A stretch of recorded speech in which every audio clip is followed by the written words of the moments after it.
Mata ko fardi tulama Abaka ba mai firatama Farda zida dabale zida dabale zida dabale Ormi ziyafatu abake male abake male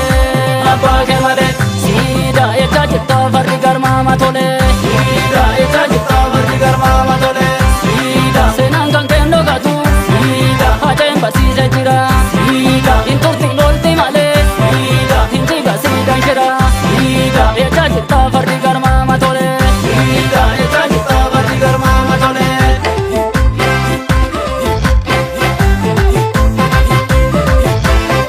Zida eka jitta fardi garma matole Zida eka jitta fardi daba magale Zida eka jitta ya muta dabale Zida eka jitta